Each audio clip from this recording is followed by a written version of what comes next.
Enfermera especialista en cuidados intensivos, Alondra Robles Pérez. Su formación profesional es la siguiente.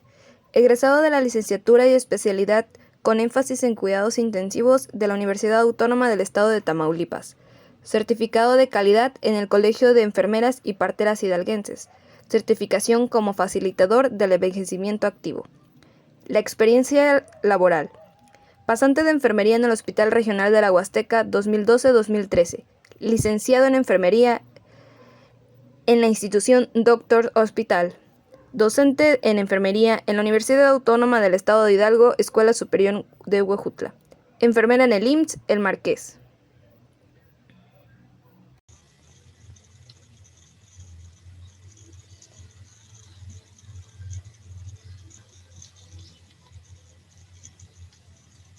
Hola, buen día, tengan todos y cada uno de ustedes. Soy la enfermera Alondra Robles Pérez. Laboro en la Universidad Autónoma del Estado de Hidalgo, en la Escuela Superior de Huejutla. El día de hoy vamos a ver el tema de órganos sexuales masculino y femenino, iniciando primordialmente con el aparato reproductor masculino. Vamos a ver los órganos que componen a este aparato como tal, como son los testículos, que tiene un sistema de conductos que va a incluir a lo que va a ser el epidídimo, el conducto deferente, los conductos eyaculadores y la uretra. Dentro de ellos van a estar las glándulas sexuales accesorias, como lo son la vesícula seminal, la próstata y las glándulas bulbouretrales, y también el escroto y el pene. El escroto, pues es la bolsa, es la estructura de sostén de los testículos. Entonces, dentro de la localización del escroto y la contracción de sus fibras musculares, la función principal que va a tener es regular la temperatura de los testículos. Por eso, para una reproducción normal de espermatozoides se requiere que tenga una temperatura de 2 a 3 grados centígrados por debajo de la temperatura corporal central. Entonces, sí es de suma importancia mantener esta temperatura, ya que eso va a hacer que tenga una buena producción de espermatozoides. Los testículos son glándulas pares o ovales ubicadas en el escroto que miden de 5 centímetros de largo y 2.5 centímetros de diámetro. Cada testículo tiene un peso de 10 a 15 gramos. Estos son glándulas masculinas productoras de espermatozoides y de las hormonas sexuales, en la cual nosotros vamos a encontrar la testosterona, que si nos damos cuenta, en la pubertad o durante la pubertad va a haber diferentes caracteres sexuales que van a empezar a presentar los adolescentes, en lo cual va a ser el cambio de voz, el aumento de la masa muscular, el vello corporal, entre otros caracteres como tal. Aparte, dato importante, los testículos ayudan a producir lo que va a ser el esperma y se produce aquí lo que es la espermatogénesis, que va a ser la maduración prácticamente de los espermatozoides. ¿Cómo va a ser el proceso de crecimiento para que en algún momento dado, bueno, dentro de los espermatozoides va a fecundar a lo que va a ser un cigoto y va a ayudar a mejor dicho, va a ayudar a la formación de un cigoto y a fusionarse en lo que va a ser el gameto femenino, y bueno, vamos a tener lo que es un embrión o un feto como tal. Dentro de las funciones del aparato reproductor masculino, nos dice que los testículos producen espermatozoides y la hormona sexual masculina, que es la testosterona, lo que ya les estaba comentando, que nos va a ayudar a los caracteres sexuales durante la pubertad. Los conductos transportan, almacenan y contribuyen a la maduración de los espermatozoides. Las glándulas sexuales accesorias secretan la mayor parte del líquido que forman el semen. El pene contiene la uretra y es la vía de paso de la eyaculación del semen y de la excreción de la orina. Entonces, básicamente tiene dos funciones muy importantes lo que va a ser la uretra. Los espermatozoides, bueno, cada día se producen alrededor de 300 millones de espermatozoides durante el proceso de la espermatogénesis. Un espermatozoide mide aproximadamente 0.0 milímetros de longitud, y son adaptados para alcanzar y penetrar un ovocito secundario y formar lo que va a ser el cigoto. Las partes principales de un espermatozoide son la cabeza y son la cola como tal. Aquí está la imagen prácticamente de las partes de un espermatozoide, donde tenemos el acrosoma, el núcleo, el cuello, la mitocondria, la porción intermedia, la porción principal, la cola y la porción terminal. Es como está eh, estructurado básicamente un espermatozoide. Contiene un núcleo con 23 cromosomas no condensados, cubriendo los 2/3 anteriores del núcleo que se encuentra el acrosoma. La cola del espermatozoide básicamente se divide en 4 partes, en lo que es el cuello, la pieza intermedia, la pieza principal y la pieza terminal como tal. Los conductos del aparato reproductor masculino encontramos a los conductos del testículo, que aquí vamos a ver la presión generada por el líquido secretado por las células Sertolini, impulsado por espermatozoides, y el líquido por la luz de los túbulos seminíferos, y luego dentro de una serie de conductos muy cortos llamados túbulos rectos. Entonces aquí está el conducto, el cordón espermatozoide, y vamos a ver cómo está conformado la cabeza del epidídimo, el conducto deferente, y es como está conformado lo que va a ser un testículo. El epidídimo es un órgano con forma de coma de unos 4 centímetros de largo que yace sobre el borde posterior de los testículos, y aquí primordialmente se maduran y se almacenan los espermatozoides. Entonces el epidídimo, vamos a ver que está el testículo y el epidídimo va a estar sobre lo que va a ser el testículo. Y ahí se encuentran los conductos deferentes. Entonces, sobre lo que continúa del epidídimo es el conducto deferente. Cuando un hombre ya en una edad madura decide, por ejemplo, hacer la vasectomía como método permanente anticonceptivo, lo que va a haber, los conductos deferentes es donde vamos a hacer la resección. Vamos a cortar, vamos a ligar o vamos a clampar básicamente este conducto para evitar el paso de los espermatozoides y así evitar una fecundación al momento del acto sexual. Los conductos deferentes, que es lo que yo les comentaba, está cerca de la cola del epidídimo. El conducto epididimario se vuelve menos tortuoso y aumenta su diámetro a partir de este punto y se llama conducto deferente o vías o vas deferentes. Entonces aquí está el testículo, el epidídimo, y esto va a ser el conducto deferente, que es donde va a ser el transporte básicamente de los espermatozoides, y cuando se hace una vasectomía o un método permanente un método anticonceptivo permanente, es donde vamos a encontrar aquí el corte de lo que va a ser el conducto. Este conducto mide aproximadamente 45 centímetros de largo, asciende por el borde posterior del epidídimo, pasa a través del conducto inguinal e ingresa en la cavidad pelviana. La función primordialmente del conducto deferente dice que es transportar los espermatozoides durante la excitación sexual desde el epidídimo hasta lo que va a ser la uretra. Decimos que la uretra va a ser la parte de pasar el pase del semen y también el pase de la orina como tal, por medio de las contracciones peristálticas de su cubierta muscular. Al igual que el epidídimo, el conducto puede almacenar espermatozoides por muchos meses. Los espermatozoides almacenados no se eyaculan en ese tiempo y son finalmente reabsorbidos. Entonces, simplemente si la persona no tiene relaciones sexuales, estos espermatozoides se mantienen almacenados. Si no hay eyaculación como tal, se va a reabsorber en el organismo y de nuevo va a ser todo este proceso de espermatogénesis, la producción de nuevos espermatozoides como tal. Está el cordón espermático. Esta es una estructura de sostén del aparato reproductor masculino que asciende desde el escroto. Es lo que sostiene todo lo que va a ser escroto, testículos, conductos deferentes, arterias, vasos, y va a ser de la parte de lo que va a ser el escroto hasta llegar al cordón espermático, todo lo que va a recubrir al aparato reproductor masculino.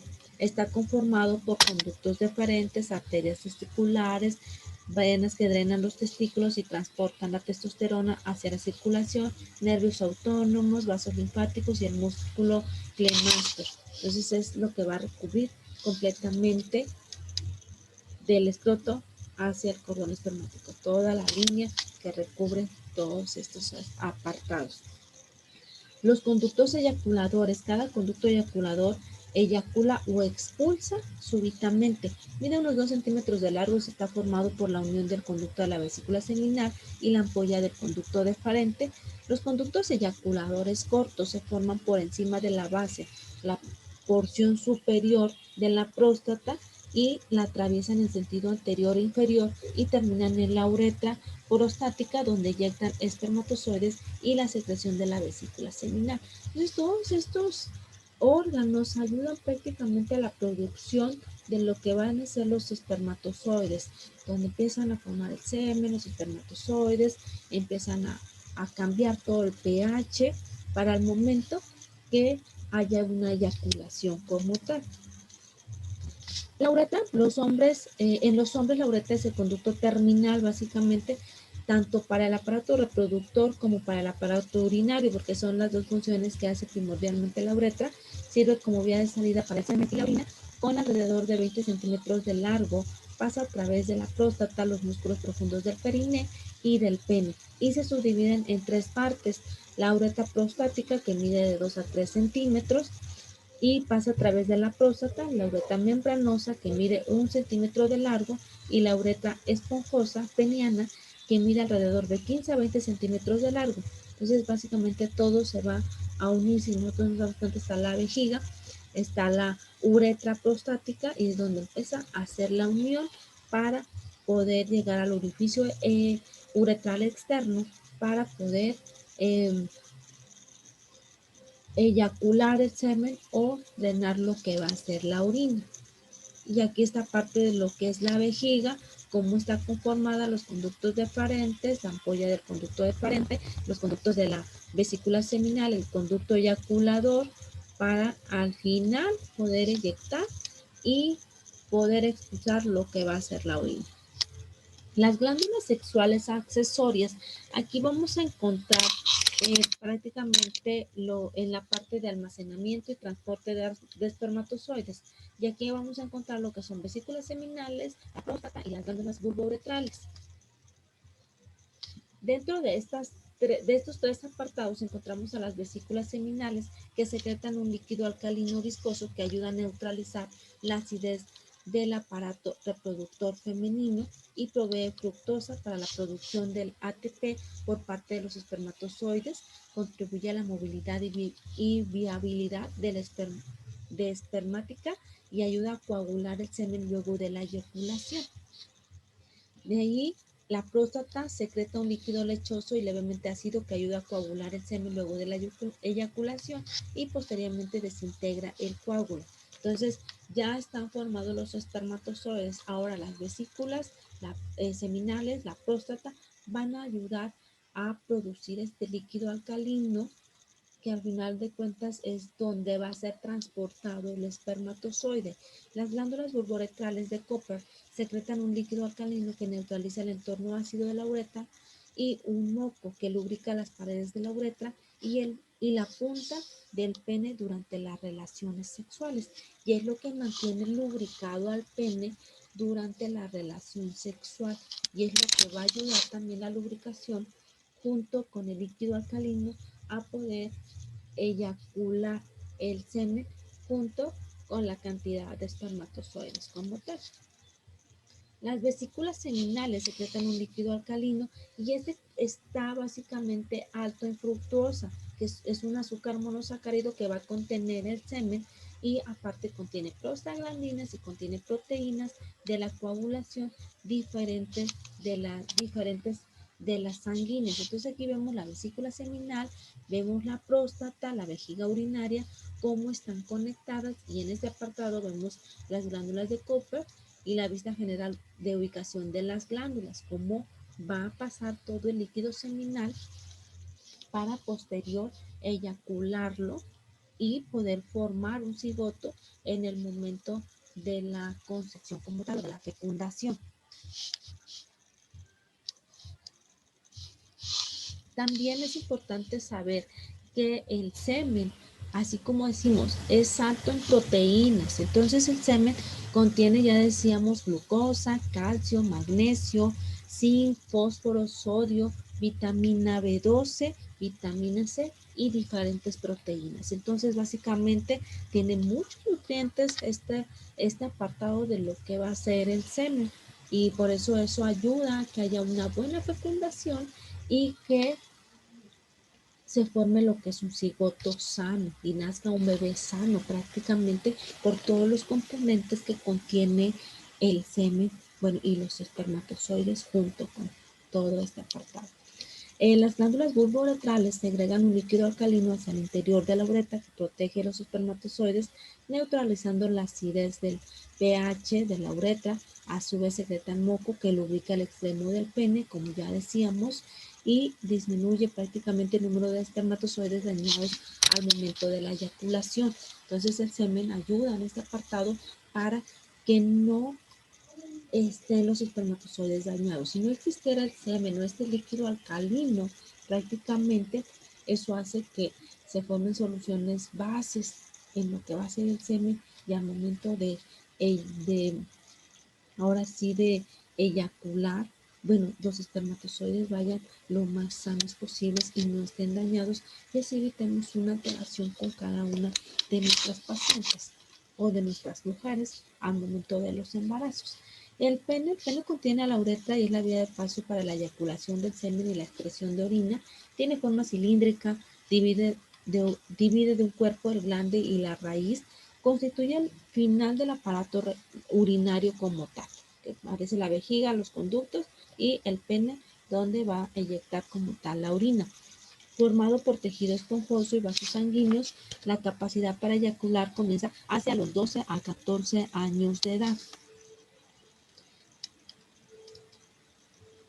Cuando se produce la excitación sexual, el pene llega a un mayor flujo de sangre mediante las arterias del pene y la mayor parte de esta sangre en los cuerpos cavernosos y se hinchan y aumenta de tamaño. Por eso vemos el pene erecto. El aumento de la presión que produce hace que las venas más periféricas se colapsen, de manera que la sangre no regresa a la circulación y esto permite mantener la erección. Entonces aquí ya solamente va a ya cuando está el proceso de excitación, eyacula el, el hombre de 5 a 15 mililitros de semen y eso va a depender de la edad, de la excitación y de la abstinencia previa que él haya tenido antes de tener el acto sexual como tal. Parte importante también de lo que son la próstata. En la próstata vamos a encontrar diferentes alteraciones. Vamos a ver que va a secretar el líquido lechoso, que es el semen como tal, y bueno, va a tener un pH aproximadamente de 6.5 que va a alcalinizar al momento de tener el contacto con la vagina de la mujer como tal. Entonces, esto forma parte de lo que va a ser el semen. También tenemos que ver que en la próstata hay diferentes alteraciones y podemos encontrar un cáncer de próstata y vamos a ver diferentes alteraciones con nuestros pacientes masculinos, donde vamos a ver alteraciones que al final de que ellos estén miccionando, vamos a ver el goteo que van a tener ellos. Pueden tener incontinencias, micciones dolorosas, hacer fuerza al momento de orinar y bueno, las incontinencias urinarias aumentan considerablemente si ya hay alteraciones en la próstata y la disfunción eréctil es otro apartado que nos va a llevar a alteraciones en la cuestión de próstata. Por eso es importante que cada uno de ustedes como hombres empiecen a hacerse diferentes estudios ya cuando llegan a una edad madura para evitar alteraciones en la próstata. Y aquí vamos a ver lo que va a ser la estructura interna del pene, donde vamos a ver cómo empieza de la vejiga, el orificio uretral interno, la próstata, la uretra prostática, el orificio del conducto eyaculador, las glándulas de Cowper, los músculos profundos del periné, la raíz del pene, el cuerpo del pene, ahí vemos ya el cuerpo cavernoso, el esponjoso, la uretra esponjosa, la corona o el surco balanoprepupcial, el glande del pene y el prepucio y el orificio uretral externo donde va a eyacular nuestro paciente, el semen, y donde va a excretar lo que va a ser la orina. Entonces es como está la estructura básicamente del aparato reproductor masculino, perdón. Y de ahí entramos a lo que es el aparato reproductor femenino. Nosotros como mujeres debemos de conocer este apartado porque nosotras como mujeres tenemos muchos ciclos, la menopausia, ciclos menstruales, los embarazos, que nos llevan a diferentes alteraciones en cuestión de aparato reproductor. Entonces es importante conocer esta parte de órganos internos, órganos externos y los órganos anexos que llegamos a tener cada una de nosotras como mujeres. Entonces, en los órganos del aparato reproductor femenino vamos a encontrar los ovarios, que son las gónadas femeninas, las trompas uterinas de falopio y oviductos, el útero, la vagina y los genitales externos llamados en conjunto vulva. Las glándulas mamarias se consideran tanto parte del sistema tegumentario como del aparato reproductor femenino. Entonces son como glándulas anexas que tenemos nosotras como mujeres y que debemos de valorar en este apartado porque toda la cuestión hipotalámica nos lleva a producción de hormonas y al final de cuentas todo va a enlazarse porque vamos a ver, por ejemplo, los embarazos donde vamos a tener diferente producción de hormonas y también vamos a ver el apartado de lactancia materna donde también vamos a ver producción de hormonas para la producción de la leche materna. Entonces encontramos lo que va a ser primordialmente los ovarios, que son gónadas femeninas, son glándulas pares de forma y tamaño similares a los de una almendra sin cáscara. Los ovarios producen gametos o ovocitos secundarios que se desarrollan hasta formar el óvulo luego de una fecundación. De ahí encontramos lo que es las hormonas, que vamos a encontrar la progesterona, los estrógenos, la hormona sexual femenina primordialmente, la inhibina, la relaxina y los ovarios, uno de cada lado del útero, así como lo vemos en la imagen, están los ovarios.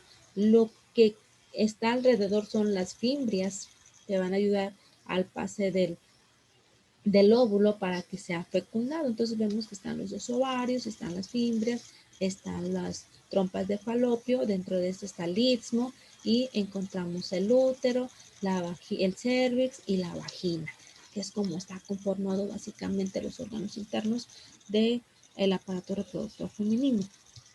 Entonces, la progesterona prácticamente va a condicionar a lo que es el endometrio para facilitar la implantación de lo que va a ser un embrión y esto nos va a llevar a embarazos seguros.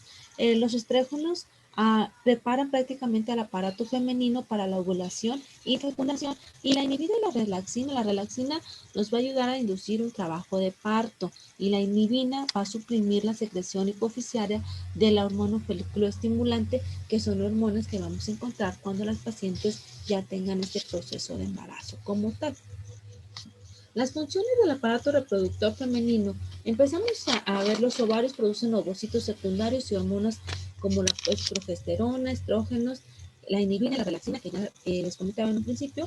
Las trompas uterinas transportan el ovocito secundario al útero y son el sitio donde normalmente se produce la fecundación. El útero es el sitio de implantación del óvulo fecundado, desarrollo del feto durante el embarazo y del parto. La vagina recibe el pene en la relación sexual y es la vía de paso durante el parto. Y las glándulas mamarias sintetizan, secretan y eyectan la leche para alimentar a lo que es el recién nacido. Por eso todo es un conjunto. Necesitamos conocernos desde los ciclos menstruales, la cuestión de vida sexual activa, empezar a analizar si queremos un embarazo, si no queremos un embarazo, y de ahí depende de la producción de hormonas que nosotros tengamos. Bueno, puede haber diferentes alteraciones que nos puedan alterar todos estos ciclos. Y bueno, en algunos casos, bueno, la utilización de algún método anticonceptivo para regular todo este apartado, ya que los métodos anticonceptivos también contienen hormonas que regulan cada una de las alteraciones fisiológicas que tenemos nosotras como mujeres. Entonces aquí está un plano sagital de lo que es el órgano femenino, y vemos la trompa de falopio, las fimbrias, los ovarios, el útero, ligamentos de lo que va a ser el útero, el cuello uterino, la vejiga, sínfisis pubiana, el monte de pubis, clítoris, uretra, labio mayor, labios menores, la vagina, el ano, orificio uretral, labios mayores, menores, y aquí están incluidos todos los órganos internos y externos. Entonces, solamente es cuestión de ver la clasificación que debemos de tener con cada uno de ellos. Las trompas uterinas tienen dos trompas uterinas de falopio u oviductos que se extienden del sentido lateral desde el útero. Las trompas miden aproximadamente 10 centímetros de largo.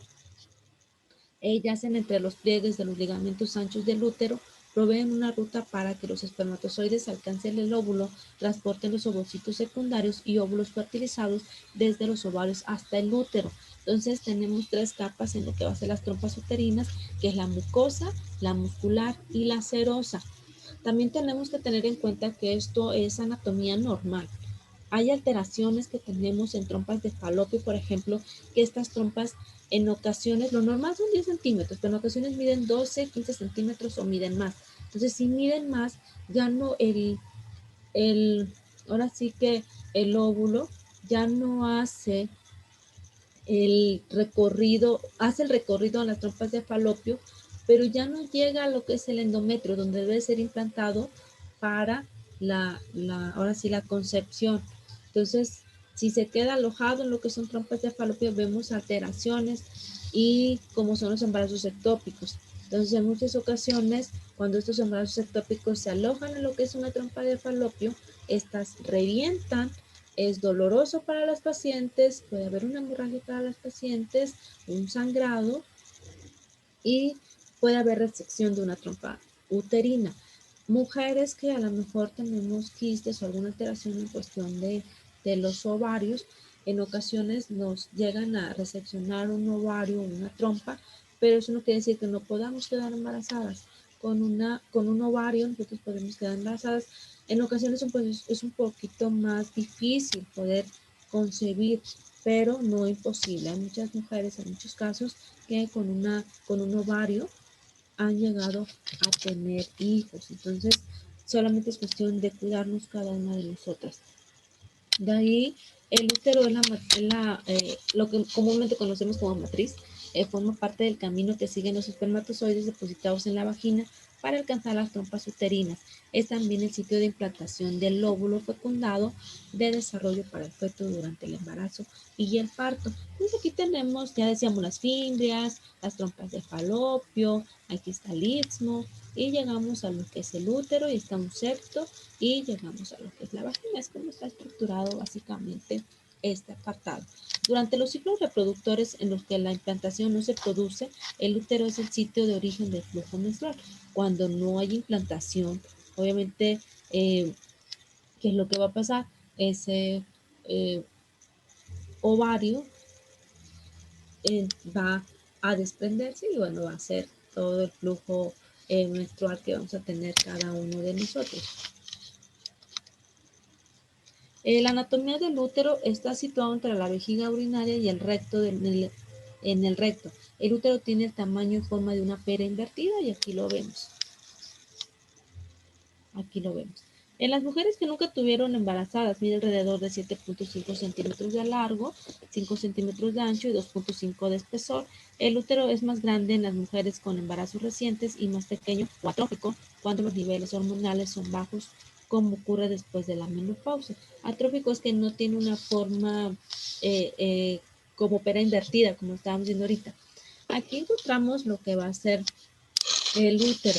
La cavidad uterina la vamos a encontrar aquí. El endometrio es la capa donde se va a hacer la concepción básicamente, donde va a ser la implantación.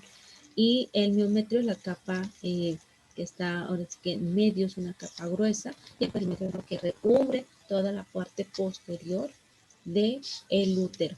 Entonces son tres capas importantes que debemos de analizar y debemos de conocer prácticamente. La vagina es un conducto fibromuscular tubular de 10 centímetros que se extiende desde el exterior del cuerpo hasta el cuello uterino. Es el receptáculo del pene durante las relaciones sexuales, el lugar de salida para el flujo menstrual y el canal de parto situado entre la vejiga urinaria y el recto. La vagina se orienta en dirección superior y posterior en donde se une con el útero. Aquí, pues bueno, ya decimos es la recepción del pene durante una relación sexual y también cuando nosotras vamos a algún estudio, alguna citología, alguna colposcopía, algún ultrasonido vaginal, bueno, es donde vamos a introducir los espejos vaginales para hacer los diferentes estudios y valorar si nuestros pacientes no tienen alteraciones en cuestión de lo que va a ser el cervix. La vulva se refiere a los genitales externos de la mujer y la vulva está situada por los siguientes componentes, que es el monte de Venus, el clítoris, el orificio uretral, el orificio vaginal, los labios mayores, menores, el límite y prácticamente, bueno, tenemos ahí el ano. También es importante conocer este apartado de donde está el orificio vaginal y el ano. A esto lo conocemos como perine. Entonces el perine es un apartado que debemos de conocer porque cuando nosotras mujeres vamos a un trabajo de parto es donde se hacen las incisiones para que el producto pueda salir completamente sin ninguna dificultad y después se hace una sutura, lo que la llamamos nosotras episorrafia, para cerrar básicamente la incisión que realizaron los médicos cuando hacen este corte lateral. Los labios menores no tienen vello púbico ni grasa y tienen solo pocas glándulas sudoríparas, pero sí muchas glándulas sebáceas. Los labios menores son homólogos de la uretra esponjosa y ya es básicamente la anatomía que cada uno de nosotros conocemos, tanto hombres como mujeres, porque en diferentes ciclos de estudio, bueno, nos van dando a conocer toda esta información. El clítoris es una pequeña masa cilíndrica compuesta por dos cuerpos de tejido eréctil, los cuerpos cavernosos, los números de vasos sanguíneos. El clítoris es homólogo del glande de los hombres. Al igual que la estructura masculina, esta se agranda con la estimulación táctil y cumple la importante función en la excitación sexual en las mujeres. Y la vamos a encontrar sobre los labios mayores y menores debajo de lo que es el prepucio del clítoris. Entonces ahí vamos a encontrar lo que va a ser el clítoris. Y bueno, el periné es lo que ya yo les comentaba. El periné es un área en forma de diámetro que se divide en el triángulo urogenital y el triángulo anal. Aquí vemos el triángulo y donde prácticamente está la mitad, esto es el periné, que está entre la vagina y entre el ano.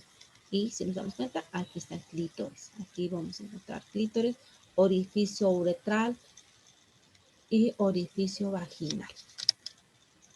Y llegamos a lo que son las glándulas mamarias, que son órganos, bueno, complementan lo que va a ser los órganos reproductores femeninos. Cada mama es una proyección semiesférica de tamaño variable situado por delante de los músculos pectoral y mayor y cerrato anterior y unida a ellos por una capa de fascia profunda compuesta por tejido conectivo denso. En cada mama se observa una proyección pigmentada. El pezón que tiene una serie de aberturas de conductos llamados conductos galactoróforos por donde sale la leche. El área de piel pigmentada circular que rodea el pezón se llama areola y es un pequeño espacio básicamente. Entonces también vemos que dentro de esta anatomía de la glándula mamaria es muy importante, ya que muchas de nosotras o si alguna de ustedes ya ha tenido algún bebé, va a ver la alteración que vamos a encontrar en la mama y vamos a ver la producción de la leche materna y cómo la areola empieza a cambiar de tamaño, a cambiar de color por las diferentes alteraciones hormonales que llegamos a tener cada una de nosotras como mujeres. El pezón tiene diferentes características, está el normal, el invertido y puede haber uno normal y uno invertido. Entonces, sí es de suma importancia valorar este aspecto, porque si no está bien formado, cuando empecemos a la lactancia materna, no va el bebé o el neonato no va a poder succionar correctamente. También tenemos que valorar el aspecto de si es un neonato con paladar y labio hendido. Entonces, la lactancia materna en sí es un tema muy amplio y que cada uno de nosotros debemos de conocer. También aquí vemos la secreción y dirección de la leche y es toda esta cuestión de la lactación. Y cuando empezamos nosotras a ver este apartado de lactancia materna, tenemos que conocer glándulas mamarias, porque tenemos que explicarle a las señoras o a las pacientes que nosotros tenemos cómo va a ser el proceso, porque va a haber el apego del recién nacido hacia el seno materno, y aquí vamos a ver que empieza a succionar el pezón. Entonces, cuando el bebé empieza a succionar el pezón, empieza a ser un estímulo a lo que es hipotálamo, es el que regula toda la cuestión hormonal. Entonces, el hipotálamo empieza a liberar hormonas y aquí vamos a encontrar la oxitocina y la prolactina. Entonces, cuando el bebé empieza a succionar, hace el estímulo al hipotálamo. Entonces empieza a producir prolactina, que esta va a ayudarnos a la producción de la leche.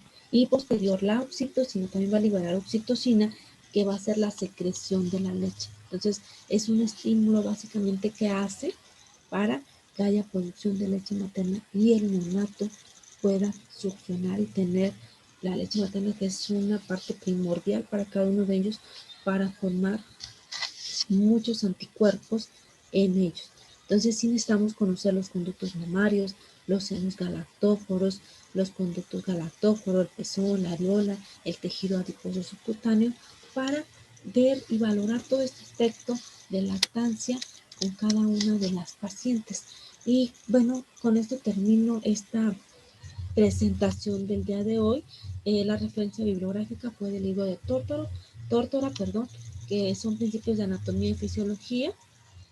Eh, Les dejo mi correo electrónico por cualquier duda o sugerencia que tengan acerca de este tema. Es robles-alondra@hotmail.com. Agradecer al comité por la invitación y espero este tema haya sido de apoyo para cada uno de ustedes. Es un tema, si nosotros empezamos a hablar de diferentes, a fondo de todos los órganos y de todo lo que conlleva cada uno de ellos, bueno, nos extenderíamos todavía más. Entonces, es algo en general de lo que abarca los órganos femenino y masculino. Muchas gracias.